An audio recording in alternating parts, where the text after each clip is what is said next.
to all the goodies. Oh, yeah. Pretty easy. Fantastic. Fantastic. Hello, how you doing? Okay.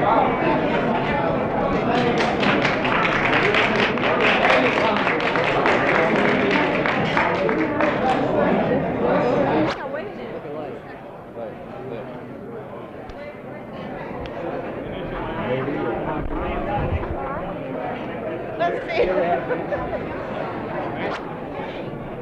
You're over here by me, so I can. I'm right. Spend our time All you have to do is answer your question. debating, You knew you were going to have to answer. debating. That's all you got to do. It's not a debate. Just not a answer No matter what you the say, it is a debate. I mean, A POW You're stands here up to tell and the says what truth, he's and going that's to the say. only Ask one question. expect you to No no one- question, and we'll limit it to one question per anybody in the house, because the house is crowded. Let's go. Here, let me get out of your way. So what's been decided? Lunch. You want to eat, Jane?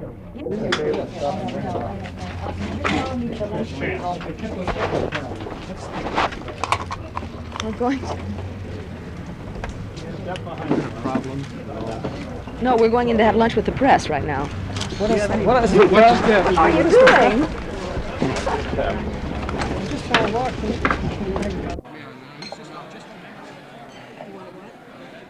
I suppose he's association. I have no idea. I don't pay that much attention to who's what. Dick is Los Angeles Times, Maury Green is Times. I don't really pay much attention to that. But he's a member here, so at least there's some connection.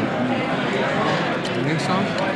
He's sitting around here, or standing. I see Cole Wilkins in the back. I see Tom Hayden is here somewhere. There he is with the dark glasses. Our immediate past president, Maury Green, is here somewhere. Our lovely Eleanor Moore from the board of directors is here. Now, can I run on? The time is short, and I really. Lieutenant Raymond. Captain Mark Smith.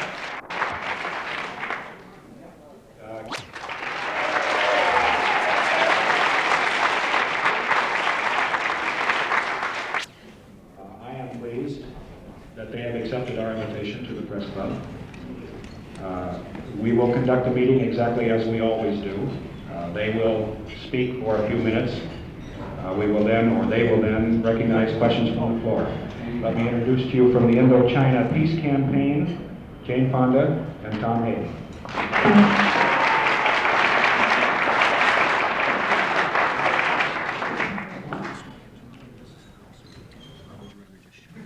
Since I think we want to leave the majority of time to questions and answers, I will make a very brief statement. And I would like to use this opportunity to clarify my position on the issue of returned POWs, because I have been taken out of context and I have been misquoted, and I think that it is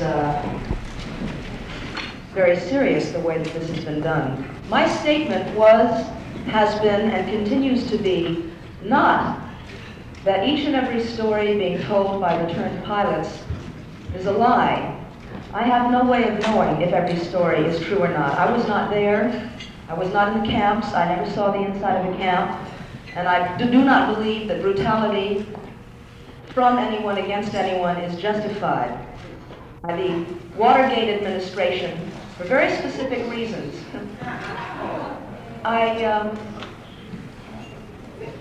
One of the principal reasons that I feel very strongly that this impression that is being created is not because of what Vietnamese told me, as many people seem to feel. It is because what many POWs have said, not only to me, but to the national, that they did not see any torture or hear any torture as those who say they were. Many pilots have said not only that they were not tortured, but that they were treated humanely. All of people very humanely. We would not say, because there were soldiers who committed atrocities, that it was the policy of the American Army to torture Vietnamese people. We would not say, because there is brutal conditions and torture in many prisons, returned have said, for example, that solitary confinement being given to a certain number, approximately 29 senior officers. Was they said, why is it that we are not hearing from the other men, the men who are speaking out in their small towns? Why are we not being given access to these people? One of the reasons is because they are concerned about torture. Do they support the Thieu regime in South Vietnam? Do they believe that it's justified that we are sending billions of dollars of aid to a regime which, according to all documentation, Western as well as Vietnamese, have tortured the people, the tens of thousands, if not hundreds of thousands of people that fill their prisons and tiger cages? Should we not be equally concerned with these people? We are not responsible for the North Vietnamese government. We are not responsible for what happens in those prisons. We are responsible as Americans, since our tax dollars are going to build the prisons, we are responsible for what happens in the prisons of South Vietnam. I also believe that one of the reasons that the pilots are being used in this way is to disguise the fact that the war is continuing, that tens of thousands of bombs or tons of bombs are falling on Cambodia daily, that we are still up to our neck in Indochina. It is to disguise the fact that for the first time in the history of the United States, make some remarks. I just wanted to, it's very nice to wake up in the morning and read the newspapers and find that senators, congressmen, and newspaper executives, editors, and in particular reporters are at last starting to reveal something about the power structure that got us into the Vietnam War and that continues to maintain our presence in Indochina. The only thing that I would ask is that the next time members of the working press consider radicals to be paranoid or extremists because they go around having conspiracy theories, I hope that you will remember Watergate and not see Watergate as an isolated incident, not see Watergate as just the usual thing in American politics, as some would suggest, including the President of the United States. Because it's not a usual thing in American politics. The usual things in American politics have to do with money, buying people, making deals to make more money, putting people in office by those methods. Okay, there are several questions, and I'm afraid you have not followed procedure, but at any rate, to answer the last one, no, I'm not a communist. You've already had your say. I am not a communist. My statement, and I will repeat it exactly the way I said it the first time that I made it. I said there was probably torture. In fact, it is possible that prisoners were beaten by the peasants whose homes and families they were bombing and whose families they were killing. But it is a lie, an orchestrated lie, to say that it was the policy of the Vietnamese to torture pilots. They are hypocrites, those who are posing as heroes, as helpless heroes, because they were in fact bombing and killing Vietnamese people. According to the Pentagon Papers, according to the National Security Study Memorandum No. 1, prior to 1969 in North Vietnam alone, these pilots killed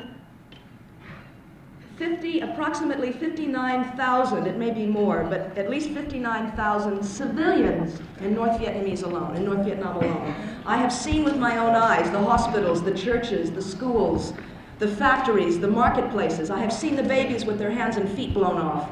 I have seen the effects of the guava bombs and the rock-eye missiles, the gravel mines, the weapons that are described by the Pentagon as psychological impact weapons, weapons that do not kill people but maim them for life.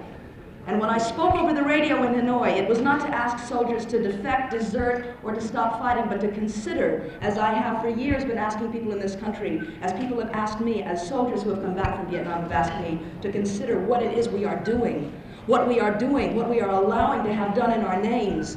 I believe that the pilots are being used just as we civilians are being used. I think we have been lied to for years. I think this is what the lesson of the Pentagon Papers is. I think that we have to welcome these men back. We should be grateful that they can walk. We should be grateful that they can eat, that they can sit at a table at the LA Press Club and swallow their food. If you would look at pictures of people coming out of the prisons of South Vietnam. If you had seen POWs after the Second World War, the Korean War, you would recognize the fact that although there may very well have been brutal conditions in North Vietnam, I'm not questioning that. I'm saying that never before in the history of warfare have prisoners of war come back looking like football players. Never in the history of war have men come back and been able to come off planes saluting smartly and hug their wives, and we should be grateful. And we should be grateful, and we should stay close together and try to help each other understand why this war was being fought, why this is being done to us, why these men are being used this way.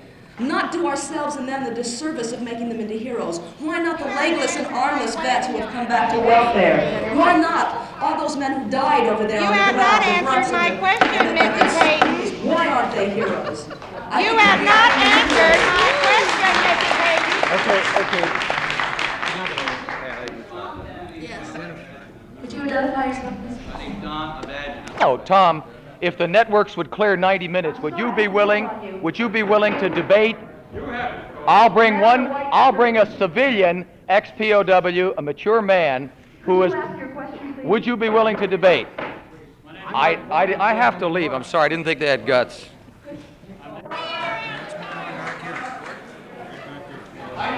Once at my college, so it might have been unfair territory. Just wanted to clarify that there was a debate, and after that, I didn't want to debate him again. The thing that we're asking for, and then we'll call on you, is an opportunity to go into these issues.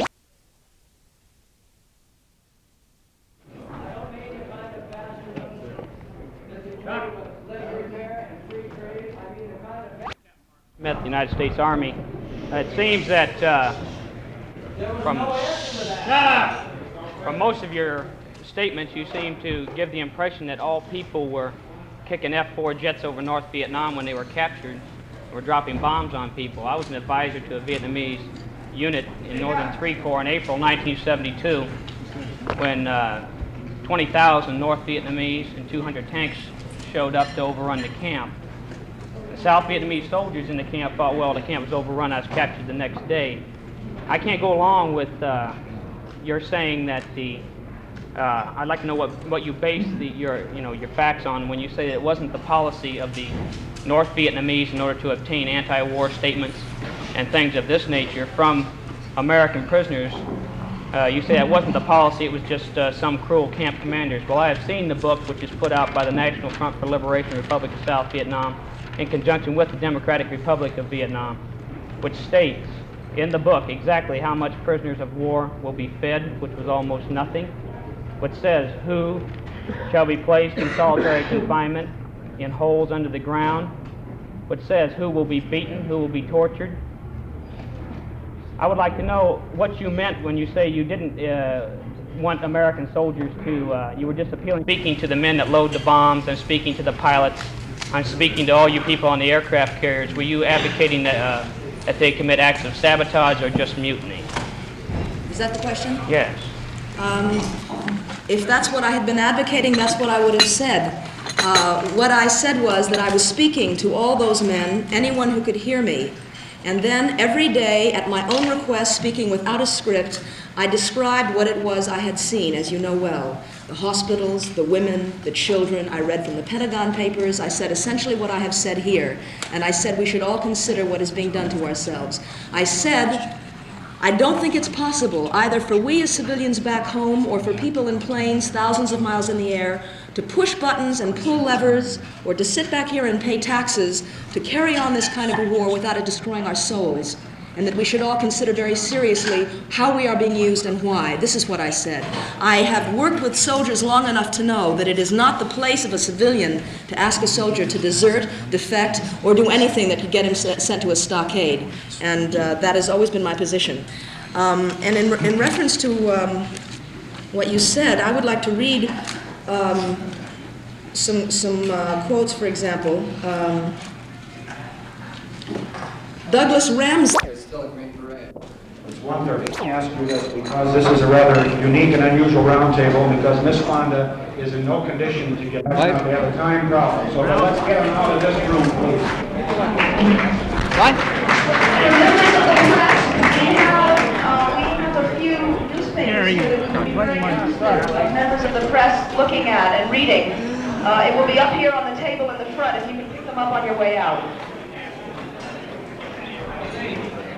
The minority groups, they were given, you might say, special treatment, yes. For the mere fact that their whole propaganda machine, the North Vietnamese propaganda machine, revolved around the fact of minority groups against minority groups. And they really exploited on this to a very full extent. Do you think that she was doing the same thing here? That she was doing Yeah, when she was speaking to various minority groups? Well, I think that her approach at that was strictly to get the attention of the minority groups, and let's face it, she's after publicity. This is one way that she had for getting that. Captain, is this the first time you've seen her in person? Yes, it is. What was your initial reaction? Not so much to what she said, but the whole affair here. Well, my coming here revolved of my idea of getting to know her as a person, not for what she stands for, but to try to get an understanding of what and why she's been saying what she has been saying. What did you think of some of the things she said? Well, I have no opinion on that other than I respect her right to say what she did say. Did you get an understanding? Very much so, yes. I got What do you think of? I got the picture. What do you think of Jane Fonda? Picture of her is one that I am now substantiating by the mere fact of being here. I have heard so much about her and the approach she has towards ending the war in Vietnam, Cambodia, and Laos. And this is what she's trying to do. I, again, would like to reiterate that I fully respect her for being up here and saying what she is saying. Excuse me, Major. I'm sorry, I didn't hear Saying things about Watergate and the war. I think it's, speaking from a standpoint of a radical, it's very nice to see the establishment. You never have debated and you never will. You're a gutless little traitor, Hayden. It's a farce, as usual. Another farce. I have 90 minutes cleared to debate you, Svengali, not Trilby. Their consciences, so to speak. When you were on the radio from North Vietnam, which we had to listen to every day from our friends, the National Front for Liberation, what you meant when you said We came to have lunch with the press. Why don't we ask? Yeah. 1 hour, you want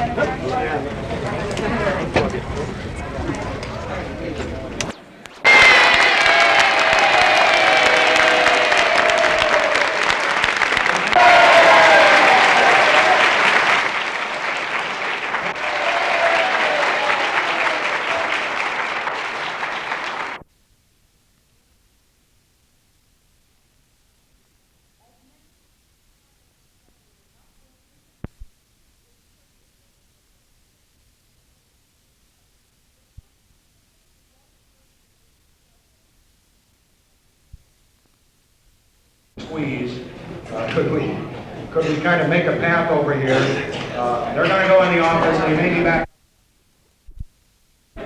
I think as a person, I would like to talk to her and certainly not discuss what she feels are the big issues right now, but to talk to her about my experiences, the experiences of the men that we lost in camp for torture.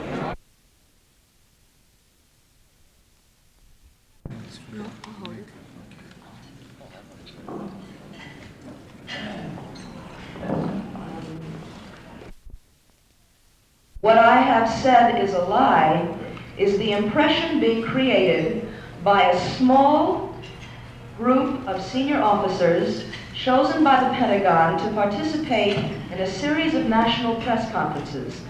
The impression which is being created is that torture was committed systematically as policy of the Vietnamese against American pilots.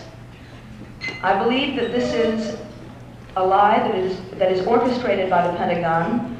I think that a small group, and it is a very small minority of the almost 600 returned pilots, are being used and manipulated by Pentagon propaganda.